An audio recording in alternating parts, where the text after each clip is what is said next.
اچھا اگر یہ بتائیے گا کہ یہ جو امام حسین علیہ السلام کا قیام ہے قرآن کی روح سے اسے ہم کیسے دیکھ سکتے ہیں؟ کیونکہ جو معترضین ہیں وہ خود قرآن سے ہی اس کی مخالفت کی آیات کو لے کر آتے ہیں، جیسے کہ وَلَا تُلْقُوا بِأَيْدِيكُمْ إِلَى التَّهْلُكَةِ کہ اپنے آپ کو ہلاکت میں نہیں ڈالو، یا اولی الامر کی اطاعت کرو. تو اعتراض کرنے والے یہ کہتے ہیں کہ جب آپ کو معلوم ہے کہ آپ خود شہید ہو جائیں گے، آپ کے جو اصحاب ہیں، آپ کے جو اولاد ہے وہ شہید ہو جائے گی، اس کے باوجود بھی ایک ایسا قیام کرنا کہ جس کا نتیجہ یقینی طور پر جو ہے وہ شہادت ہے، یہ قرآن کی روح سے کیسے درست ہوگا؟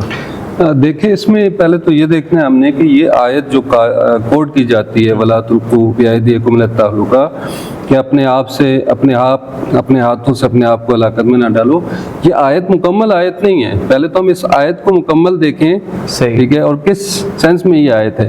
سورہ بقرہ کی آیت نمبر 195 ہے یہ، جس میں فرمایا کہ وَأَنفِقُوا فِي سَبِيلِ اللَّهِ وَلَا تُلْقُوا بِأَيْدِيكُمْ إِلَى التَّهْلُكَةِ وَأَحْسِنُوا إِنَّ اللَّهَ يُحِبُّ الْمُحْسِنِينَ. اب پوری آیت کو اگر ہم دیکھیں، یعنی فرمایا کہ اور انفاق کرو اللہ کی راہ میں، اور اپنے ہاتھوں سے اپنے آپ کو ہلاکت میں نہ ڈالو، اور احسان کرو، ان اللہ یحب المحسنین، اللہ تعالیٰ نیکوکاروں کو پسند کرتا ہے.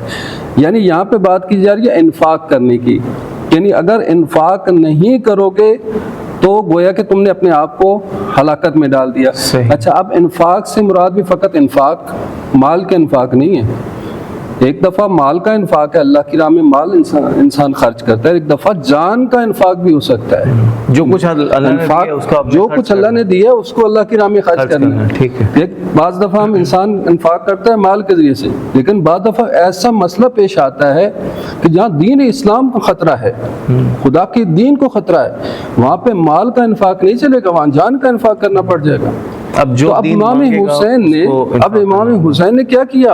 انفاق فی سبیل اللہ کیا ہے، یعنی اس آیت کے اوپر عمل کیا ہے. اگر امام حسین انفاق فی سبیل اللہ یا نہ کریں تو برعکس اس آیت کی مخالفت کی ہے. یہ جو کہہ رہے ہیں کہ آیت کی مخالفت امام حسین نے کرے، نہیں بلکہ آیت کے اوپر عمل کیا امام حسین نے انفاق کر کے. اگر امام انفاق نہ کرتے تو پوری قوم تباہی کی طرف چلی جاتی، پورا اسلام تباہی کی طرف چلا جاتا، پورے قوم ہلاکت کی طرف چلی جاتی.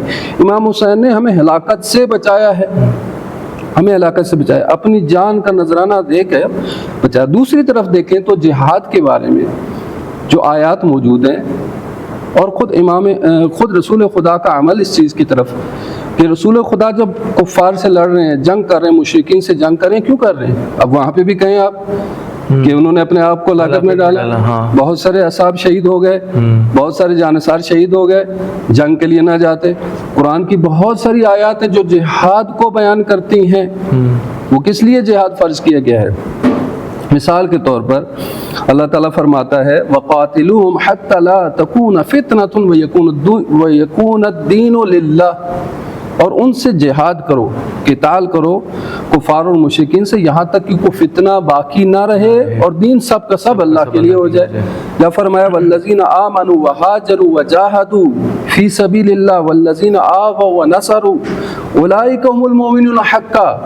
وہ لوگ جنہوں نے جو ایمان لائے، جنہوں نے ہجرت کی، جنہوں نے جہاد کیا اللہ کی راہ میں، اور انہوں نے پناہ دی، انہوں نے مدد کی، وہی لوگ حقیقی معنوں میں مومن ہیں، وہی مومن ہیں. یا فرمایا یا ایھا النبی جاہد الکفار والمنافقین، اے نبی کفار کے ساتھ، منافقین کے ساتھ جہاد کرو، واغلظ علیہم، اور ان کے اوپر سختی کرو، ومأواہم جہنم، اور ان کا ٹھکانہ جہنم ہے، وبئس المصیر، بہت برا ٹھکانہ ہے. تو بس امام حسین علیہ السلام نے ایک تو اس آیت کے اوپر عمل کیا ہے، انفاق کیا، اپنی مال کے ذریعے، اپنی جان کے ذریعے سے انفاق کیا ہے، اور دوسرا یہ کہ جہاد کی آیات جو بیان کر رہی ہیں کہ جہاں پہ اسلام خطرے میں ہے، جہاں پہ اسلام کے اوپر مشکل پیش آ گئی ہے، تو وہاں پہ جہاد ضروری ہے. جیسے کہ رسول خدا نے جہاد کیا، اصحاب نے جہاد کیا، باقی افراد نے جہاد کیا، تو امام حسین نے بھی جہاد کیا منافقین کے مقابلے میں، جہاں کفار نہیں ہیں لیکن منافقین کے مقابلے میں جہاد کیا ہے.